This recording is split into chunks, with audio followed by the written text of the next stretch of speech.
नमस्कार दोस्तों, राधे राधे। तो आज हम रिवाइज करने वाले हैं एक बहुत ही इंपॉर्टेंट चैप्टर टीडीएस। अब बात करें मोटिवेशन की तो सर ये आपके एग्जाम में 6 मार्क्स 8 मार्क्स तक का क्वेश्चन आता है और एमसीक्यू में भी आता है और काफ़ी ज़्यादा इजी क्योंकि आप इंटर लेवल पे ये पढ़ के आते हैं तो स्कोरिंग भी रहता है। और एक बात और भी आप अच्छे से जानते हैं, सीए फाइनल लेवल पे बताने की जरूरत नहीं है कि सर एग्जाम्सन लाने के लिए स्टडी मटेरियल के क्वेश्चन पे अच्छी खासी ग्रिप होना बहुत ज़्यादा बेहद इंपॉर्टेंट है। तो इसलिए ये सीरीज स्टार्ट की गई है। अभी टीडीएस चैप्टर के क्वेश्चन कराने, बाकी अदर सब्जेक्ट के क्वेश्चंस की अगर हम बात करें सीरीज भी आएगी। एफआर है, एएफएम है, इनडायरेक्ट टैक्सेस और ऑडिट ऑब्वियसली सर आएंगे, जल्दी आएंगे। आप वीडियो के क्वेश्चन की रिवीजन करें और अपने दोस्तों के साथ रिक्वेस्ट है प्लीज शेयर करें और सब्सक्राइब भी कीजिएगा। चलो अगले क्वेश्चन की तरफ बढ़ते हैं और ये काफ़ी ज़्यादा अच्छा क्वेश्चन है तो जरा ध्यान से करेंगे। Examine and compute the liability for deduction of tax at source. Examine करना एंड कंप्यूट करना TDS if any in the case, जो भी अगर हो इन केसेस में 3 केसेस दे रखे हैं। On 20/6/2023 mister ex president made 3 separate transaction, 3 separate transaction करते हैं। सर क्या क्या? एक्वायरिंग हाउस परचेज करते हैं Mumbai from mister Y 90 lakh का परचेज करते हैं। अर्बन प्लॉट परचेज करते हैं कोलकाता मिस्टर सी से 49,50,000 और एग्रीकल्चर लैंड परचेज करते हैं 60 लाख का। चलो स्टार्ट करते हैं, देखते हैं स्टाम्प ड्यूटी वैल्यू कितना, 95 लाख, 48 लाख और 65 लाख रिस्पेक्टिवली। लिख लेते हैं। 194 आई ए का क्वेश्चन है ये। 3 लैंड परचेज करी गई है बेसिकली। एक तो मिस्टर वाई से परचेज किया गया Mumbai, Kolkata and obviously agriculture land. ठीक है, ये तीनों लैंड है। अब पहले हम देखते हैं कंसिडरेशन कितना दिया था, consideration and stamp duty value SDV. Mumbai की अगर हम बात करें तो 90 लाख रुपए दिया था एंड इसकी एसडीवी कितने सर, 95 लाख। ठीक है, ये लिखे ना सर, 95 लाख रिस्पेक्टिवली। और ये कितना, 49,50,000, 49.5। ठीक है, एसडीवी कितनी सर, 48। एग्रीकल्चर लैंड की अगर हम बात करें तो एग्रीकल्चर लैंड मिस्टर डी से परचेज करा था 60 लाख में और एसडीवी है 65। तो विच एवर इज हाइयर लेते हैं, जो इन दोनों में से हाइयर होगा वो अमाउंट पे हमारा 194 आई ए लगता है, सब्जेक्ट टू वो 50 लाख से ज्यादा हो। तो 95 लाख आएगा सभी के, इसमें तो 95 लाख आएगा, इसमें आएगा 49.5 और इसमें आएगा 65।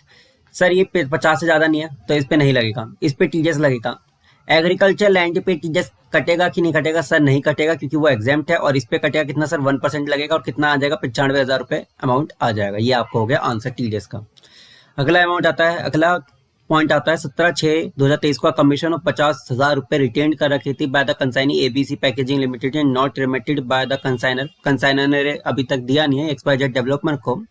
जब रेमिट करेगा while remitting the sales consideration examine the obligation of the consignor. Consignor की क्या ऑब्लिगेशन रहेगी? सर सिंपल है सर, टीडीएस का क्वेश्चन है। सबसे पहली लाइन में ही आपको बोला था सर, तो 194H में आप 5% के अकाउंटिंग टीडीएस काट लेंगे। सर कितने पर काटेंगे सर? 50,000 पे टीडीएस कट जाएगा। ठीक है, अगला पे चलते हैं। ये पॉइंट जरा ध्यान समझिएगा, ये काफी ज्यादा अच्छा क्वेश्चन है ये point. Raj is working with AB limited, he is entitled to salary of 85,000 per month. कितने सर, 1/4/2023 से। तो कितना हो जाता है सर 85,000 पर मंथ से? नीचे कहते हैं किसमें ना एक पॉइंट समझाने वाला। 192 में तो हमारा क्वेश्चन है काफी ज्यादा अच्छा है। बेसिक कितना है? बेसिक है सर 85,000 इंटू में 12। समझो बात को, बहुत अच्छा एक क्वेश्चन है ये, बहुत ज्यादा अच्छा है। आपको लगेगा सर इसमें तो कुछ है नहीं, मैं बता रहा हूँ सर है। इसने बोला है कि सर इंटरेस्ट है, he has paid an interest on loan. तो हाउस प्रॉपर्टी में लॉस आएगा, he paid an interest on loan 1,95,000 जो कि इसने अपने घर के लिए लिया था। The loan was taken for construction और उसने नोटिफाइड भी कर दिया एबी लिमिटेड को there will be an loss of 1,95,000 in house property. तो Raj declared that he was exercising option to shift out of default regime. Default regime से opt out होने वाला है। पहले तो एचपीज में लॉस है वो लिखते थे हम। जो मैं कह रहा हूँ ना वो चीज पे एक बार फोकस करना। 1,95,000 है, ठीक है, ये माइनस कर देंगे, सेट ऑफ कर देंगे ऑब्वियसली। तो 10,20,000 है, माइनस में 1,95,000 है, 8,25,000। एक मिनट, हाउस प्रॉपर्टी का लॉस पहले एडजस्ट नहीं होता मेरे भाई, पहले स्टैंडर्ड डिडक्शन माइनस करेंगे। स्टैंडर्ड डिडक्शन कितना है सर? 50,000 का। फॉर्मेटिंग प्रॉपर रखनी है हमें क्योंकि फॉर्मेटिंग के भी मार्क्स हैं। 9,70,000। ठीक है, अब एचपी में लॉस कितना है, हाउस प्रॉपर्टी में लॉस कितना है, जो एडजस्ट होगा। जो चीज़ बताने वाला है वो मैं बताऊंगा अभी, बस थोड़ा सा वर्क हो। 9,70,000 माइनस में 1,95,000 कितना है, 7,75,000। कितना है सर, 7,75,000। ठीक है, ये आ गया हमारा ग्रॉस इनकम। ठीक है, या नेट इनकम भी आप बोल सकते हैं, इनकम आ गया, एनआई या टैक्सेबल इनकम, जो भी बोलना है, 7,75,000। अब ये बोल रहा है सर डिफॉल्ट रेजिमे से बाहर आना चाहता है। इस बार जो फाइनेंशियल ईयर 23-24 के लिए, आई रिपीट, फाइनेंशियल ईयर 23-24 के लिए डिफॉल्ट रेजिमे है क्या, उसका टैक्स रेट क्या, जरा मेरे को बताओगे। ये रहा, एक बार पढ़े। डिफॉल्ट रेज्यूमे अगर आपने कुछ नहीं सेलेक्ट कर रखा है और आपके एम्प्लॉय अगर आपको नहीं बताते हैं तो आपका डिफॉल्ट रेज्यूमे क्या है इस बार, सर ये वाला है। कहाँ गया इंडिविजुअल, ये नहीं, ओल्ड रेज्यूमे, ये न्यू रेज्यूमे। ये 3 लाख तक नील, 3 लाख तक नील है, ये डिफॉल्ट रेज्यूमे है। 3 लाख से 6 लाख तक 5% है, जिसमें आपको टैक्स रिबेट भी मिलेगा ऑब्वियसली 87A का। 6 लाख से 9 लाख तक है आपका 10%, जिसमें आपको बताया 7 लाख तक 87A का रिबेट मिलेगा, मतलब 7 लाख तक टैक्स एग्जाम्प्ट है। ये डिफॉल्ट रेज्यूमे है। 9 लाख से 12 लाख पर 15% है, 12 लाख से 15 लाख पे 20% है, और 15 लाख तक अगर ऊपर जाते हैं तो आपको क्या मिलेगा, 30% का टैक्स देने का चांस। ये है न्यू टैक्स रेजिमा, जो कि आपका डिफॉल्ट रहेगा। अगर आप इससे ऑप्ट आउट होना चाहते हैं तो आप अपने ओल्ड स्लैब रेट पे भी जा सकते हैं। ओल्ड स्लैब रेट क्या था सर, ऑब्वियसली ये था 5 लाख तक जो था, 2.5 लाख से 5 लाख पे 5%, 5 लाख से 10 लाख पे 20%, और 10 लाख के ऊपर पे 30%। ये है डिफॉल्ट रेजिमा से अगर बाहर जाते हो तो ओल्ड रेजिमे में जाना चाहते हो। ठीक है, अगर जिसका एक अटेम्प्ट, जिसने नवंबर अटेम्प्ट दे रखा और जिसका सेकंड अटेम्प्ट है, तो ध्यान रखना ये गलती मत करना। इस बार बहुत ज्यादा बच्चों की गलतियां हो सकती है, इसलिए बार बार मैं बोल रहा हूँ। ठीक है, 7,75,000 तो ऑब्वियसली 2.5 लाख पे 5%, 12,500, और 2,25,000 बचता रिमेनिंग, तो इस पे प्लस में 12,500। ठीक है, ये आता है 57,500। ये मिनट, थोड़ा सा लग रहा है मैं गलत कर रहा हूँ, 2,75,000 है ना। 55,000 प्लस में 12,500, ये आ गया 67,500। इस पे कर देंगे इसी ऐड और हमारा आंसर आ जाएगा। डायरेक्टली कर देता हूँ 70,200, तो 70,200 हमारा आता है। इस पे टैक्स कटेगा, टीडीएस कटेगा। ठीक है, आंसर चेक कर लेते हैं एक बार। ये रहा पहले वाला आंसर जो हाउस प्रॉपर्टी का था, तो 95,000 पे ही हमारा टैक्स कटेगा, जो हमने देखा था अभी ऊपर।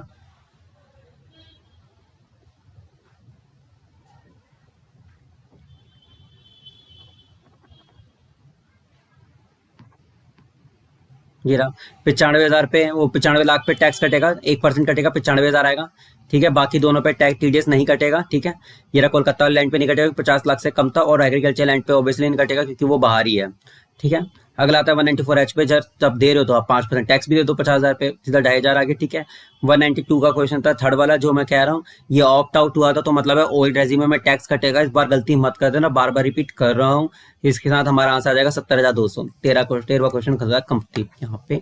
अब बढ़ते हैं 14 नंबर क्वेश्चन पे, जो कि हमारा है थ्योरी वाला, टैक्स रिकवरी ऑफिसर है। अगले क्वेश्चन में, tax recovery officer can recover the arrear demands, हाँ कर सकता है, from the assessee in default out of sales proceed of the property. हाँ जी सर, ठीक है। Attachment after making a proclamation, sir proclamation की मीनिंग समझो सर, पब्लिक नोटिस होता है, तो पब्लिक नोटिस के जो प्रोसीडियर्स होते हैं ना सर, वो लिख कर आना तो बहुत इजी होता है। क्यों नहीं समझ, प्रोक्लेमिनेशन क्या होता है sir, public notice. How can such proclamation to be made under this act, sir proclamation कैसे दोगे सर, रीजनल लैंग्वेज में दोगे, जो डिस्ट्रिक्ट लैंग्वेज है उसमें दोगे सर, न्यूज़पेपर में दोगे, जो करिकुलम जो न्यूज़पेपर होता है उस लैंग्वेज में दोगे, अपने दीवार पे टांग दोगे, जो इनकम टैक्स डिपार्टमेंट का जो दीवार होगा, जहाँ पे होगा, जो उसका डिपार्टमेंट होगा वहां टांग दोगे। जो प्रॉपर्टी बिक रही है उसके आसपास आप बोर्ड पे टांग दोगे, उस एरिया में बता दोगे, वो है to be made under this. कैसे होगा, ये इतना छोटा सा आंसर है थ्योरी वाला, आप एक बार रीड जरूर करना। Is there any time limit, हाँ जी सर 7 साल की टाइम लिमिट है। 7 साल तक आपको उस फाइनेंशियल ईयर के एंड तक आपको कर देना होगा, उस फाइनेंशियल ईयर से 7 साल तक। और ये लिखा हुआ आंसर, ठीक है। इस देर इनकम, ठीक है, ठीक है। टैक्स रिकवरी ऑफिसर देख सकता है टाइम एंड ये रहा था, प्रोक्लेमेशन शुड बी मेड, ठीक है। इन द विलेज अगर हो रहा है, टाउन और सिटी इन द लोकेलिटी, ठीक है, तो वो बताना होगा। At such other places tax recovery officer में डायरेक्ट, और किसी और ऑफिसर में जहाँ पे जैसे जहाँ पे आपने उसको सीज करा है तो उस एरिया में आपको बताना होगा, और अगर जहाँ पे टैक्स रिकवरी ऑफिसर को लगता है वहाँ बता देना। और बाकी ये सब लिखा हुआ है मूवेबल प्रॉपर्टी के बारे में तो एक बार पढ़ लो कि ऑफिशियल गैजेटिंग में देगा, न्यूज़पेपर, लोकल न्यूज़पेपर आर्टिकल में देगा, और दोनों में देगा, कैसे कैसे देगा, ठीक है। उसके बाद टाइम लिमिट का दे रखा है 7 साल है, ये लिखा होगा, ऑन और before the expiry of 7 years, ठीक है। तो ये एक बार थ्योरी का क्वेश्चन है, ये एक बार आप रीड कर लीजिए, और इसके साथ साथ प्लीज़ चैनल को सब्सक्राइब कीजिए, आपसे रिक्वेस्ट है। 150 वीडियो, मुश्किल से 200 सब्सक्राइबर ही हुए हैं, बड़ी मुश्किल से, वो भी दोस्तों से कह के करवा रहे हैं। प्लीज़ सर आप सब्सक्राइब कीजिए, अपने दोस्तों को भेजें, थैंक यू। चलो अगला क्वेश्चन करते हैं, क्वेश्चन नंबर 1। और इसमें ना एक छोटा सा पॉइंट है जिससे ना आपका एमसीक्यू बहुत ज़्यादा गलत हो सकते हैं, या 4 मार्क्स 5 मार्क्स से जिस टाइप का क्वेश्चन आता है पेनल्टी निकालने वाला, इस बार गलत होने के चांसेस बहुत ज़्यादा है। छोटी सी चीज़ है वो बता देता हूँ। Mister Madhusudan is a regular in deducting tax at source and depositing the same, TDS काटता है, टाइमली जमा करता है। इन रिस्पेक्ट ऑफ क्वार्टर एंडेड 31 दिसंबर 2023, दिसंबर 31 2023 का जो रिटर्न की ड्यू डेट की रिटर्न फाइल की हम बात करें तो वो कब थी सर? 31 जनवरी थी।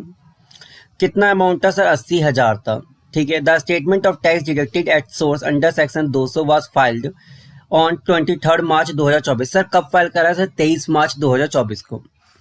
फॉर द क्वार्टर एंडेड 31/12/2023, जो कि फाइल करना था 31 जनवरी को। तो sir is there any delay? Sir हाँ डिले हुआ है, 31 जनवरी को करना था, आपने 31 जनवरी के बजाय आपने करा 23 मार्च को।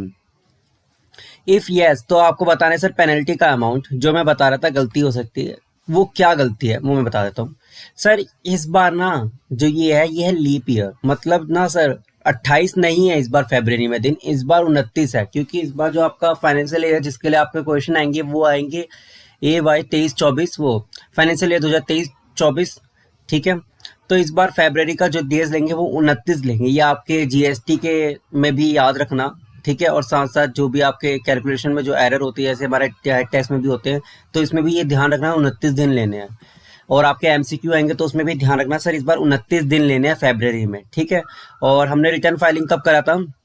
23 को। तो 29 + 23 कितना होता है सर? 52 दिन। इसको कर देंगे 200 से मल्टीप्लाई, सॉरी 52 दिन इनको कर देंगे 200 से मल्टीप्लाई, होता है 10,400। इतना पेनल्टी होता है। इस देर एनी रेमेडी? हाँ सर रेमेडी है सर, आप वेवर के लिए अप्लाई कर सकते हैं। ये हो गया। हाँ आपने लेट फाइल करा था, लेट फी कैलकुलेट कर दिया। इस बार एमसीक्यू में आने के चांस ज़्यादा, तो याद रखिए 29 डेज वाली बात मेरी, ठीक है। और ये थ्योरी का पार्ट हो गया, ये एक बार पढ़ लीजिए, रीड कर लीजिए,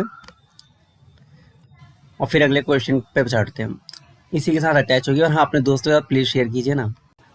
चलो अगले क्वेश्चन पे चलते हैं। और अगले क्वेश्चन में बताने जाने से पहले ना एक छोटी चीज़ बता दूं कि इस टाइप के क्वेश्चन ना अब एमसीक्यू में आने के चांसेस ज़्यादा एक्सपेक्टेड है 2-2 मार्क्स के लिए, क्योंकि ये 4-4 मार्क्स के लिए इंडिविजुअली पूछना भी पॉसिबल है, और 2-2 मार्क्स के एमसीक्यू के लिए भी। तो ध्यान से समझिएगा। और इसमें 1-2 वर्ड्स ऐसे हैं जिससे कि ना आप पूरा एमसीक्यू गलत कर सकते हैं, अपना आंसर का कंक्लूजन्स, जो कि हमारे आईसीआई के जो चेकर होते हैं उनका ये कमेंट रहता है। Shrimati Vijay proprietor of Lakshmi enterprise made turnover of 2 crore 10 lakh, ठीक है, during the previous year 2022 her turnover for the year 31 March 2024 was ₹90 lakh only. Sir पहले एक्सीड हो चुका है तो सर आप तो टीडीएस काटना है इस साल भी, पक्की बात है। Decide whether the provision relating to deduction at tax at source sir लगेगा 2023 स्टेज में। परचेज कमीशन पेड किया है सर, कितना सर? 25,000 रुपये पे करा तो toward purchase made during the year. तो सर 194H में सर कितना कटेगा सर? 194H की अगर हम बात करें तो सर 5% कटेगा सर, टोटल अमाउंट पे कटेगा कितने का सर? 25,000 रुपये। पहले वाले में तो हम डायरेक्टली हम लिख देंगे 25,000 का 5%, तो कितना आता है sir?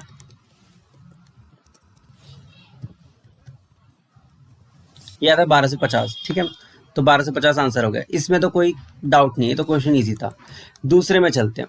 Payment to civil engineers ₹5 lakh sir 194C में 5 lakh for the construction of residential house for self use. Sir self use कर रहा है, पर्सनल यूज के लिए। अब मेरे को ये बताओ sir MCQ point of view से अगर आया है ये क्वेश्चन एमसीक्यू के लिए, ठीक है, आप इसको 194C में काटेंगे, 194M में काटेंगे। सर आप मेरे को बताओ, या नन ऑफ द अबव? मैं आपको बस 3 यहाँ से देता हूँ फिलहाल। तो सर 194C में कटेगा कि नहीं कटेगा? सर 194C में हमने एक एग्जाम्पशन पढ़ी थी कि अगर हम पर्सनल यूज़ के लिए अगर हम लेते हैं तो आप 194C में नहीं काट सकते। समझ रहे हैं? यहाँ पे इन्होंने लिखा हुआ बेकायदा कि पर्सनल यूज़ के लिए उन्होंने कंस्ट्रक्शन करवाया, अपने खुद के रहने के लिए रेजिडेंशियल हाउस, तो नहीं कटेगा। उसके बाद आता है 194M। सर इसमें जो लिमिट है वो 50 लाख की लिमिट है, ठीक है। जो चीज़ें मैं बता रहा था ना वो ये सब चीज़ें बता रहा था कि यहाँ पे आपकी गलती होने की चांसेस है, तो यहाँ पे भी नहीं कटेगा, नन ऑफ द अबव आपका आंसर हो जाएगा। एक बार आंसर ही मैच कर लेते हैं। ये रहा 25,000 का, 5% के हिसाब से आपका TDS कटेगा क्योंकि 15,000 रुपये से आपकी लिमिट ज़्यादा एक्सटेंड हो चुकी है, ठीक है। और tax has to be deducted, अगर 194C में क्या होता है 1% होता है इंडिविजुअल, 2% होता है in case of other than. यहाँ पे अब लिखा होगा हाउएवर नो इंडिविजुअल और actually family shall be liable to deduct TDS काटने के लिए लिएबल नहीं है। सर कब? सर जब उसको वो अपने पर्सनल यूज़ के लिए ले रहा है, for the purpose of personal use, ये रहा पर्पस लिख दिया, तो इस समय आपका TDS नहीं कटेगा। 194M की अगर हम बात करें तो उसमें लिमिट दे रखी है 50 लाख की, तो इसके लिए वो लिएबल नहीं है TDS काटने के लिए, ठीक है। अगले क्वेश्चन पे चलते हैं। What is the rate at which the tax is either to be deducted और collected under the provisions? A partnership firm making sales of timber. Sir timber का अगर सेल्स हो रहा है तो आपने पढ़ा होगा सर TCS चैप्टर में, सर कौन सा? सर 206C सबसेक्शन 1 में आपको 2.5% के अकॉर्डिंग पार्टनरशिप फर्म को TCS कलेक्ट करना होगा, ठीक है। ये तो बहुत आसान था। Unnationalised bank receiving the professional service. Sir professional service सीधा ही इन्होंने लिख दिया, तो प्रोफेशनल सर्विस के केस में सर क्या होता है 194J एक्ट होता है। From a registered society provisions on 31 March 2024 of an amount of ₹25 lakh against the service charge bill to be received. मतलब अभी पैसे रिसीव नहीं हुए लेकिन 31 मार्च को इनवॉइस रेज कर दिया, तो सर इनवॉइस रेज हो चुका है, आपके इस फाइनेंशियल ईयर की इनकम बन चुकी है, तो वो आपको बाद में आ जाएगा। विचएवर इज अर्लियर का हम कॉन्सेप्ट लगा के इसका 10% के हिसाब से TDS काट देंगे। चलो आंसर देखते हैं, यही है 206C1 का हमने एक रेफरेंस दिया और 2.5% के अकॉर्डिंगली पार्टनरशिप फर्म को बोला कि सर आपको इस बार TDS काटना पड़ेगा। अब tax has to be deducted under section 194J का भी हमने रेफरेंस देते हुए हमने बताया कि इन्होंने प्रोफेशनल सर्विस दिया है, जैसे खुद ने क्वेश्चन ने बताया, तो 10% के हिसाब से कटेगा। और एक चीज़ और सर, प्लीज़ चैनल को सब्सक्राइब कीजिए, हाँ बड़ी मेहरबानी होगी, कोई चैनल को सब्सक्राइब नहीं करा और अगले क्वेश्चन की वीडियो इसी के साथ अटैच है। चलो अगला क्वेश्चन देखते हैं। Question number 4, examine the liability of TDS in the following case for the assessment year 2024-25, ठीक है। विक्स लिमिटेड ने पेड करा है 15 लाख रुपए during the year 31 March 2024 to airport authority in India towards the land and parking charges. तो अब ये किस सेक्शन में टैक्स होगा?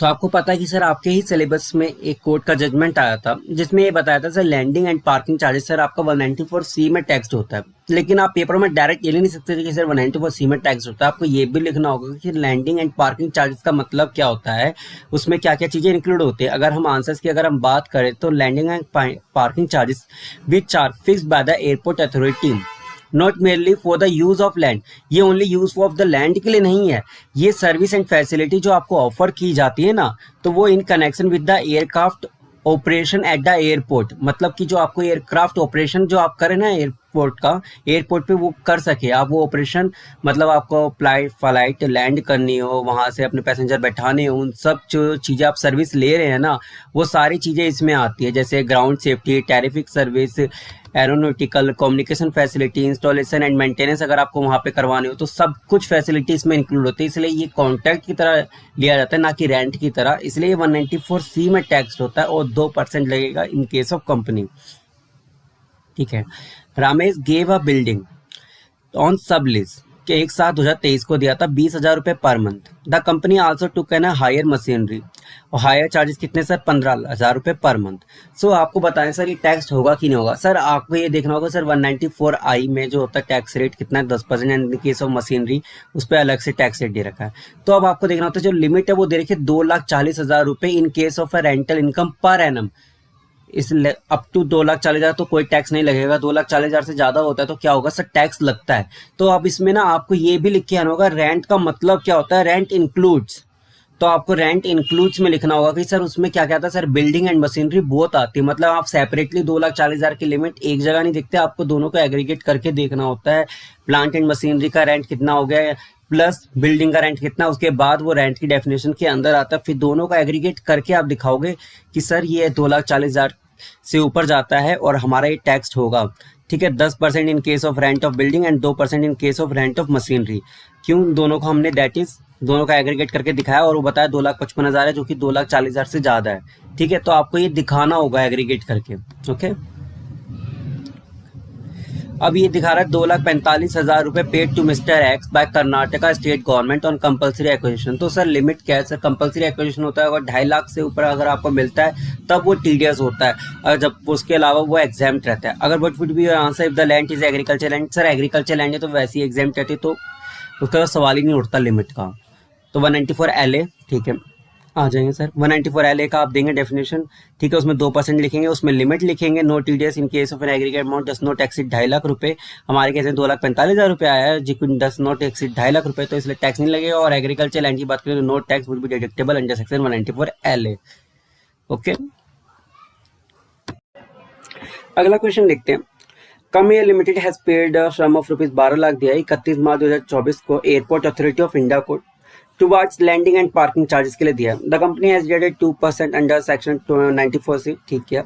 The said and limited licensing officer contention that the landing and parking charges were levied on use of land, ठीक है। The payment was in the nature of TDS at 10% under section 194I। मतलब कहना क्या चाहता है, तो simply जो आपका एक केस लॉ होता है सुप्रीम कोर्ट का जिसका जजमेंट आया था, वो आपको यहाँ पे लिख कर आना है कि जो लैंडिंग एंड पार्किंग चार्जेस होते हैं वो आपका रेंटल इनकम नहीं होता है। 194I में TDS नहीं कटेगा। क्यों?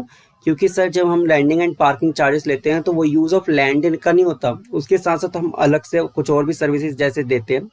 आप वहाँ पे अपना सर्विस ऑपरेट करते हैं, मतलब आपका जो आप फ्लाइट वहाँ पार्क करने के साथ साथ पैसेंजर को बैठा के आपको ले जाना हो, कोई मेंटेनेंस करना हो, और आपका कोई एक फिक्स्ड एरिया नहीं होता। 194I में अगर हम रेंट की बात करें तो वो एक फिक्स एरिया होता है और आप वहाँ पे अपना यूज़ करते हैं लैंड, अपने जब मर्जी जैसे मर्जी यूज़ करते हैं। हमें यहाँ पे एयर ट्रैफिक भी कंट्रोल करना पड़ता है, उसकी भी आपको सर्विस दी जाती है, ठीक है। तो आपको ये सब लिख कर आना होगा। यूज़ ऑफ द लैंड सबसे मेजर और इम्पॉर्टेंट वर्ड है, ये आपको अलग से लिख कर आना होगा। उसके बाद आपको रेंट के बारे में बताना होगा डेफिनेशंस, तो आप एक बार पढ़ लीजिएगा, ठीक है। सुप्रीम कोर्ट के ऑर्डर का एक बार ब्रीफली पढ़ लेना, ज़्यादा इंपॉर्टेंट तो है नहीं है, ठीक है। तो 194I is not a correct, 194C में ही कटेगा, ठीक है। तो एक बार ये थ्योरी क्वेश्चन भी रीड कर लीजिएगा। अगला क्वेश्चन देखते हैं। चलो अगला क्वेश्चन करते हैं। काफ़ी ज़्यादा बढ़िया क्वेश्चन है, मतलब पेपर में अगर फर्स्ट टाइम अगर आप करने अटैम्प्ट करने जाओ तो आपको टाइम लगेगा, कंफ्यूजन लगेगी और साथ साथ गलत भी करके आ सकते हैं। इसमें कई सारे पॉइंट्स हिट होंगे, कैपिटल गेन, अदर्स हो सकते, PGBP, तीनों का काफ़ी अच्छा फुल कॉम्बिनेशन है, तो इसको एक बार जरूर पढ़ते हैं। Mister Harish, vice president of ABC bank, sold his house property in Chennai as well as his rural agriculture. Sir अपने Chennai and rural agriculture land consideration 60 lakh और 15 लाख में बेच देता है। Mister Suresh retail trader garment है, शॉप है उसकी। 10/10/2023 mister Harish has purchase the house property and rural agriculture land in December 2021 में परचेज करा था for 40 lakh and 10 lakh. The stamp duty value on the transfer date is 85 lakh and 20 lakh, ठीक है। Determine the tax implication in the hand of mister Harish and Suresh. चलो एक बार लिख लेते हैं, हमें टैक्स निकालना है, दोनों के हैंड में कैसे कैसे टैक्स होगा, तो आ जाओ। बेचने वाला कौन है? सर बेचने वाला है mister Harish. Mister Harish sir बेच रहे हैं, ठीक है। बेचने वाला कौन है? मिस्टर हरीश। एंड खरीदने वाला कौन है? हमारे सुरेश जी, मिस्टर सुरेश, ठीक है जी, आ जाओ। ठीक है, तो इन्होंने बोला सर एग्रीमेंट हुआ था 1/7/2023 को, उस समय स्टाम्प ड्यूटी वैल्यू थी 75 लाख 15 लाख रुपए और मिस्टर सुरेश ने पेमेंट कर दिया था 5 लाख रुपए अकाउंट पे ही चेक। तो सर हम ना एग्रीमेंट की डेट लेंगे क्योंकि उस दिन हमें एडवांस पेमेंट आ गया था, वो भी अकाउंट पे ही चेक से। तो स्टाम्प ड्यूटी वैल्यू मेरे को एक बार बता सकते हैं? सर वो है सर हमारे लैंड एक चेन्नई की, ठीक है। ये हो गया हमारा एग्रीकल्चर लैंड, ठीक है। हमारा क्या है, हमने कितने में खरीदा था? 40 lakh 10 lakh. Stamp duty value है 75 लाख 15 लाख। कंसिडरेशन पहले हम लिखते हैं कंसिडरेशन या सेल्स वैल्यू। सेल्स है हमारी यहाँ पे 60 लाख और यह 15 लाख। SDV की बात करें तो SDV हमारी कितनी है सर? SDV हमारी आती है सर, आप बोलोगे सर बहुत आसान क्वेश्चन हम कर लेंगे, एक बार देखो तो सही मेरे भाइयों, 75 15। सर 110% तो है नहीं, तो सेल्स वैल्यू ही ले लेंगे 15 लाख रुपए। इसका 110% हम निकाले तो कितना आता है 66। तो एसडीवी ज्यादा है, ये ज्यादा है, तो हम क्या लेंगे 75 लाख रुपए लेंगे। 75 लाख रुपए आ गया, ठीक है। अब इसके बाद क्योंकि ये शॉर्ट टर्म कैपिटल गेन है, क्यों ऐसे पता सर, हमने दिसंबर 21 में परचेज करा था और हम अभी कब बेच रहे हैं इसको, 10/10/2023 को ही बेच रहे हैं, तो 2 साल भी नहीं हुए हैं। तो ये शॉर्ट टर्म कैपिटल गेन हो गया। हमने कितने में हमारा कंसिडरेशन आ गया, हम कॉस्ट देख लेते हैं। कॉस्ट हमारा कितना सर, ये 40 है और ये 10 है। ये एग्रीकल्चर लैंड है, तो इस पे तो कोई कैपिटल गेन आएगा ही नहीं, नो कैपिटल गेन, ठीक है। इस पे एसटीसीजी आ जाएगा, कितना आ जाएगा 75 माइनस में 40 कितना हो गया 35, ये आ जाएगा आपका कैपिटल गेन एसटीसीजी। अब सर जो हमारे पास है मिस्टर सुरेश जी, मिस्टर सुरेश जी के हाथ में सर क्या होगा sir, as a gift tax होगा, एज अ गिफ्ट, तो आपके लिख कर आना होगा एज ए गिफ्ट टैक्स होगा, ठीक है। अब कंसिडरेशन वैल्यू क्या थी 50,000 या 110% देखते हैं, तो इस केस में तो लगेगा नहीं एग्रीकल्चर लैंड में, लेकिन इसमें लगेगा। सर कितना लगेगा, एसडीवी और इन दोनों का डिफरेंस देखो सर कितना है, 75 माइनस में 60 कितना आता है हमारा 15 लाख आता है, तो इतना ये एज ए गिफ्ट टैक्स हो जाएगा, अदर सोर्स में टैक्स होगा। अब आपसे पूछा गया अदर सोर्स, ठीक है।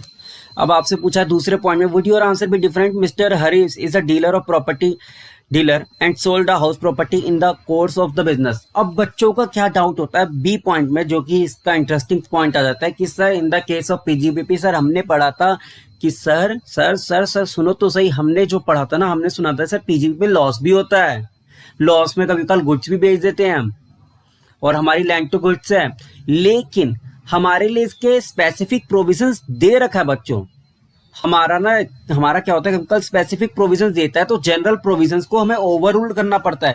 अगर आपका ये पीजीपीपी का ही है, धंधा है, आपका बिजनेस ही है, मिस्टर हरीश का ये business, mister Harish is a property dealer, property dealer है सर, इसका ये बिजनेस ही है, मानता हूं सर इसका बिजनेस ही है सर, ये बीजीपीपी में जाएगा सर, मना नहीं करा सर, हेड तो यही रहेगा, लेकिन स्पेसिफिक प्रोविजन दे रखा है, स्पेसिफिक प्रोविजन दे रखा है। स्पेसिफिक प्रोविजन क्या बोलता है सर, हमें देखना होगा 110% का, तो जब 110% देखना होगा कि उसकी सेल्स क्या ले, तो सेल के लिए हमें क्या लेना होगा सर 75 ही लेंगे, ना कि 60 नहीं लेंगे। इसलिए ये बस ये क्वेश्चन ज़्यादा अच्छा हो जाता है, जिसमें बी पॉइंट में बच्चे गलती करते हैं। और यहाँ पे भी अगेन आंसर क्या आएगा, यहाँ पे जो ये 35 लाख रुपए आएगा ना, ये आपका एज पीजीपीपी में टैक्स होगा, पीजीपीपी में। और मिस्टर सुरेश की बात करें तो उसके लिए प्रोविजन सेम ही रहेगा, तो बी पॉइंट में मिस्टर सुरेश के लिए हम लिख कर आएंगे कि सर हमारा आंसर रहेगा सेम सेम। और सर हमारा तो एग्रीकल्चर लैंड में कोई टैक्स ही नहीं बन रहा था, तो सेम ही रहेगा ये भी, ठीक है। एक बार आंसर पढ़ लेते हैं। टैक्स इम्प्लीकेशन मिस्टर हरीश के बारे में लिखा सर 75 लाख रुपए, 35 लाख रुपए सर हमारा टैक्स हो जाएगा, शॉर्ट टर्म कैपिटल गेन, ठीक है, ये ठीक था। Tax implication in the hand of mister Suresh, जो हमने बात करा था 10% ऑफ 50,000 देखते हैं कंसिडरेशन का, एक्सीड द हायर ऑफ, ठीक है। Income from the other source देखते हैं, ठीक है, ये भी हमारा आंसर मैच हो गया, ठीक है। अगला आता है tax implication in the hand of mister Harish, तो 43 CA हमें दे रखा है, वुड बी अट्रैक्टेड, क्योंकि स्पेसिफिक प्रोविजंस दे रखा है, तो स्पेसिफिक प्रोविजन ही लेंगे। 110% कंसिडरेशन वाला 75 लाख माइनस में 40 लाख का हमारा आ जाएगा 35 लाख, जो कि हमारा एज अ बिजनेस इनकम रहेगा, ठीक है। अब अगले आता है सुरेश में, there would be no difference, ठीक है। बस सिंपल है दोस्तों, यहाँ शेयर करो, चैनल को सब्सक्राइब करो, सिंपल है। चलो अगले क्वेश्चन की तरफ बढ़ते हैं, जो कि आपके MCQ में आने के चांसेस ज्यादा होते हैं, ठीक है। 7 और 8 Siddharth hospitals private limited has recently been accorded recognition by the several insurance companies to admit a patient on cashless hospitalisation basis पे। कैशलेस ट्रांजेक्शन करना चाहते हैं, सिंपल वर्ड में हॉस्पिटल खोल रखा है, कैशलेस ट्रांजेक्शन करना चाहते हैं। Payment to the SSC hospital will be made by the third party administration. जो पेमेंट है ना, उसके लिए पेमेंट गेटवे बनाना होता है, तो उसके लिए थर्ड पार्टी एडमिनिस्ट्रेशन ले रखा है, who will process the claims of patient admit and make the payment to the various hospitals, various hospital को पेमेंट करेंगे, including the SSC. All TPA are corporate, सारे के सारे जो टीपी हैं, थर्ड पार्टी एडमिनिस्ट्रेशन जो ये कंट्रोल कर रहे हैं, जो मैनेज कर रहे हैं, ये सब क्या है, कॉर्पोरेट एंटिटीज हैं। The SSC note to whether the TPS are bounded to the tax at source under section 194J और अंडर सेक्शन 194C। सर हमने पढ़ रखा है सर कि थर्ड पार्टी एडमिनिस्ट्रेशन का जो भी काम होता है, तो उसको हम प्रोफेशनल सर्विस की तरह ट्रीट करते हैं, और 10% हम टैक्स करेंगे, The provision of section 194J are applicable on a payment made by TPS to hospitals etc. Further, for invoking the provision of the 94J, there is no stipulate that the professional service have to be necessarily rendered to the person who makes the payment. Therefore, यहाँ से पढ़ते हैं, therefore TPA who are making payment on behalf of insurance company, जो payment कर रहे हैं on behalf of insurance company के behalf पे to hospital for settlement, hospital को पेमेंट करे of medical insurance claim, various scheme including cashless schemes are liable to deduct TDS under section 194J। सबसे easy था, MCQ point of view से आता है इसलिए जल्दी भगाया है। सिंपल वर्ड में आपको ये ध्यान रखना है कि थर्ड पार्टी एडमिनिस्ट्रेशन का जो भी काम जो हम देते हैं आउटसोर्स करते हैं, जो ये पार्टी कर रही होते हैं उसको हम प्रोफेशनल सर्विस की तरह ट्रीट करते हैं और 194J में टीडीएस कटता है। अगला आता है आठवां क्वेश्चन। आठवां क्वेश्चन भी सर आप ना इसको एज ए एमसीक्यू की तरह ही हम पढ़ेंगे क्योंकि ये एमसीक्यू में आजकल आने के चांसेस ज़्यादा है। Examine in the context of the provision contained in chapter XVIIB of the act and also work out of the examine tax deducted. So tax TDS के बारे में बताना कि टैक्स किस सेक्शन में कटेगा और क्या है। Payment of rupees 5 lakh, 5 lakh का पेमेंट करा है सर, किसके द्वारा हुआ है? बाय JCP एंड कंपनी के द्वारा टू पिंगू इवेंट कंपनी 4 सितंबर फॉर ऑर्गेनाइजिंग, किसके लिए सर? ऑर्गेनाइज कर रहे हैं सर इवेंट, ऑर्गेनाइज कर रहे हैं event to preservation of rural heritage of Rajasthan. क्या करे सर? ऑर्गेनाइज कराने एक इवेंट को। तो sir organisation of event sir 194C में कॉन्ट्रैक्ट होता है, 194C में टीडीएस कटेगा। ये अच्छा पॉइंट है, इसमें कंफ्यूज होता है दो पॉइंट में, सेकंड पॉइंट में। यहाँ एमसीक्यू पॉइंट में ना आपको घुमाया जा सकता है, कई सारे पॉइंट आपको लिख कर। KD part time director of DAP private limited was paid an amount of rupees 2,25,000 has a fee which are was actually in the nature of commission for the period of 1/7/2023 to 30/9/2023। तो हमने क्या पढ़ा था कि sir जो भी हम ना फी पे करते हैं डायरेक्टर को, what ever name code, sir आप उसको कमीशन बोल लो या जो मर्जी बोल लो, हम उसको क्या मानते हैं सर? उसको मानते हैं प्रोफेशनल रिसिप्ट। 194J में टीडीएस कटक होगा।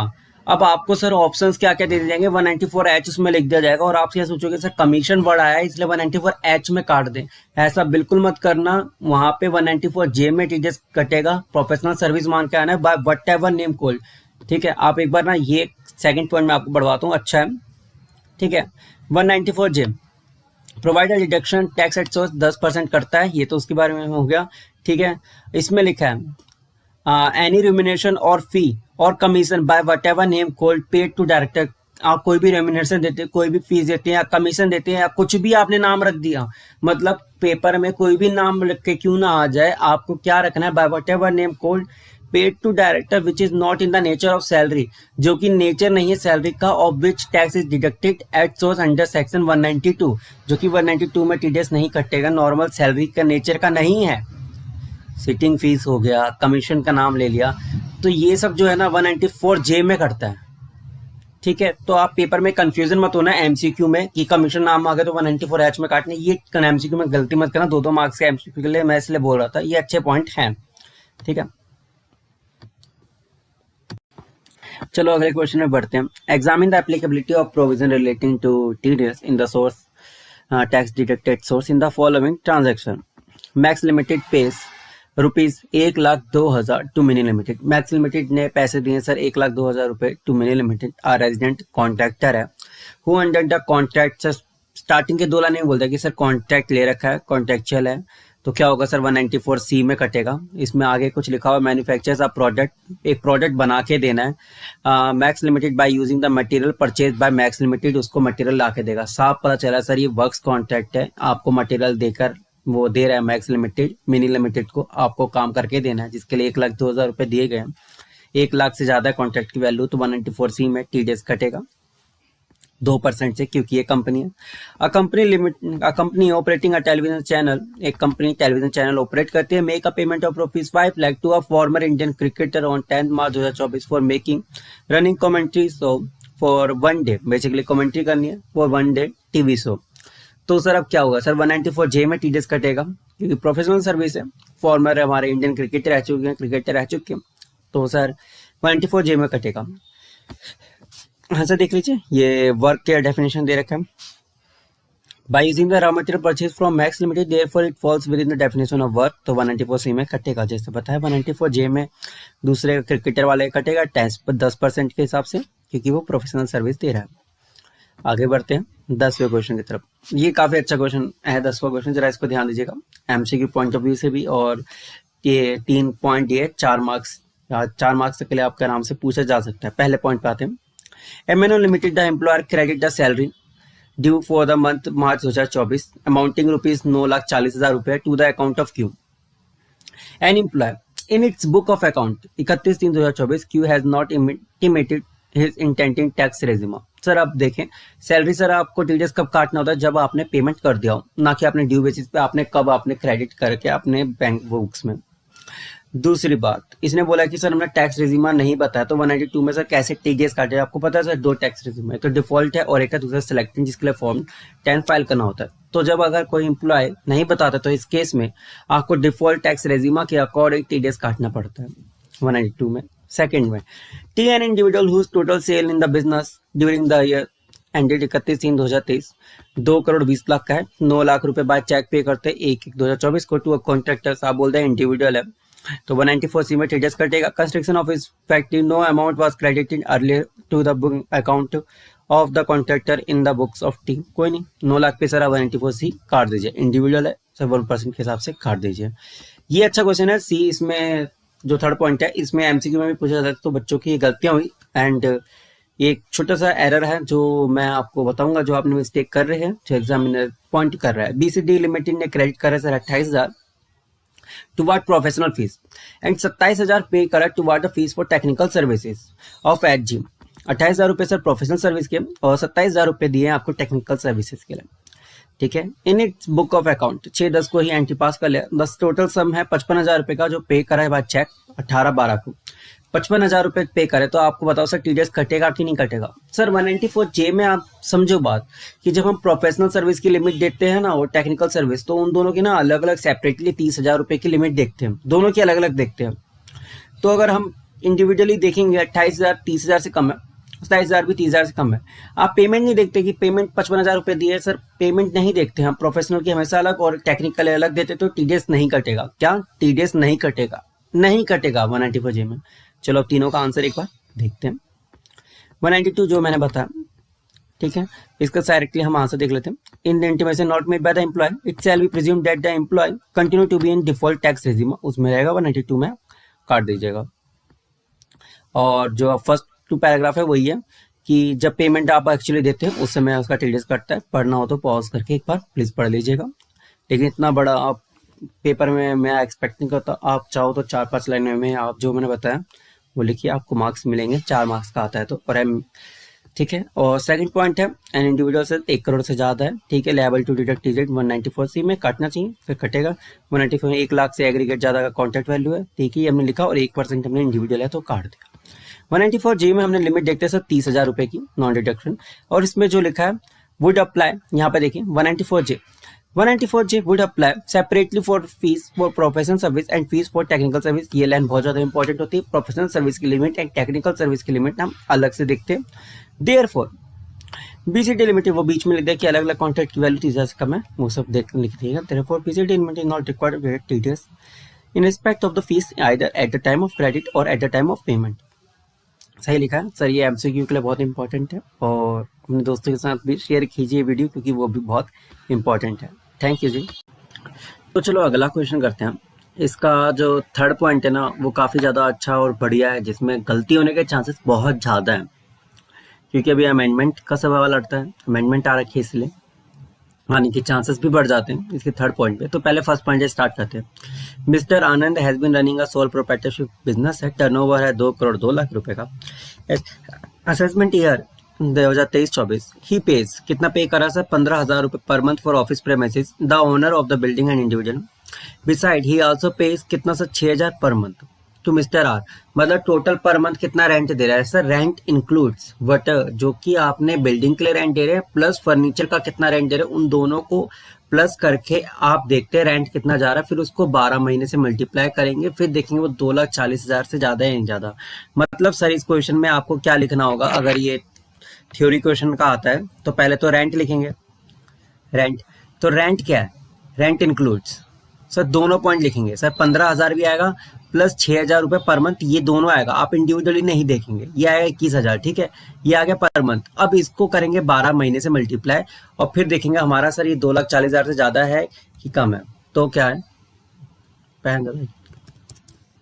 कि सर तुम्हें 12, तो आ गया 2,52,000, तो यहाँ दीजिए 2,52,000 सर, 2,40,000 से ज़्यादा है, 194I में TDS काट दीजिए। अगला अगला आता है by virtue of the agreement with the nationalised bank, catering service है 50,000 per month, supply of food water and snacks ETC during office hours to employ of the bank. Sir 50,000 रुपये per month दे रहा है sir, किस लिए sir, कि आप उनको ना देख सके क्या सर, फूड वाटर स्नैक्स जो भी आप खरीद के लेकर आते हैं तो उनको 50,000 per month as a work contract मिला है। सर वर्क कॉन्ट्रैक्ट क्या है, to provide facility. Sir work contract क्या है, वर्क कॉन्ट्रैक्ट है टू प्रोवाइड फैसिलिटी, ठीक है। तो ये जो फैसिलिटी प्रोवाइड करा रहे हैं ना, तो ये 194C में कटेगा, ठीक है। कितना कटेगा सर, 50,000 इंटू में 12 कर दो, उसका 1% इंडिविजुअल है, कंपनी इंडिविजुअल है, by virtue of the agreement organise with 50,000 per month, 50,000 per month है, मान के चलेगी सर इंडिविजुअल है, कैटरिंग ऑर्गेनाइजेशन लिखा हुआ है तो 2% कटेगा, ठीक है, 2% काट दीजिए, आंसर आ जाएगा। अगला क्वेश्चन जो इंपॉर्टेंट है, जिसके लिए मैं कह रहा था बार बार, अगला थर्ड पॉइंट जरा ये पढ़ समझिएगा। An Indian company pays sir, gross salary दे रहे हैं कितना सर, 7,30,000 रुपये, ठीक है, एज कितने 45, बिसाइड द कंपनी पेड है ना नॉन मॉनिटरी परक्वेसाइड्स कितना सर, 1,20,000 रुपये। तो सैलरी देखते हैं, ये देखिए ये अच्छा है क्वेश्चन है, बेसिक कितना है 7,30,000 रुपये, परक्वेसाइड्स कितना है, पर्क्स कितना सर 1,20,000 रुपये,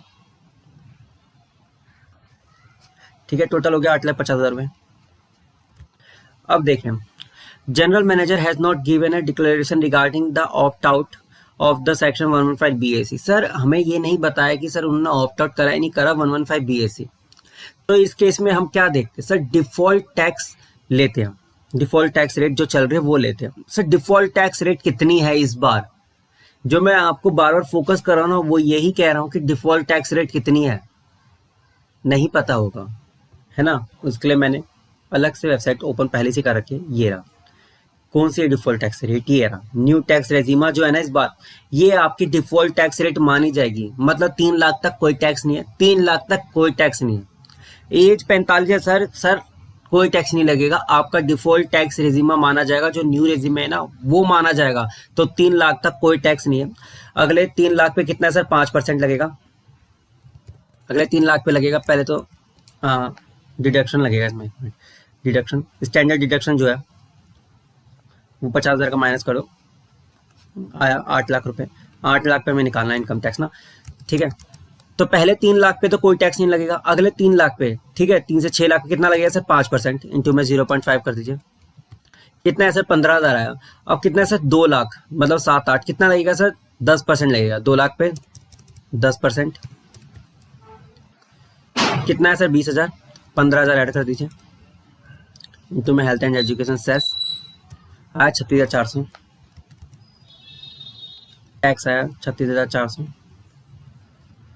पर मंथ हमारा आ रहा है, इसको करना होगा 12 से डिवाइड, 3,033 रुपये 33 पैसे। एक बार आंसर देखते हैं, पहले वाले का है ठीक है, ये 1 करोड़ से ज़्यादा है, ठीक है, 194I में कटेगा TDS, ठीक है, ये हम एग्रीगेट करेंगे 15,000 प्लस 6,000 रुपये करेंगे एग्रीगेट, 194I में कटेगा, क्योंकि सर इनका है 2,52,000 2,40,000 से, जो कि ज़्यादा है, ठीक है। अगला है वर्क की डेफिनेशन लिखी, वर्क में क्या क्या आता है, आप एक फैसिलिटी प्रोवाइड करा रहे हैं जिसके अगेंस्ट आपको 2% कटेगा, ठीक है, ऑर्गेनाइजेशन ने प्रोवाइड कराया। अगला ग्रॉस सैलरी की बात करें, ग्रॉस सैलरी हमारा 7,30,000, नॉन मॉनिटरी पर्पस साइड से 1,20,000 का 50,000 का डिडक्शन दिया।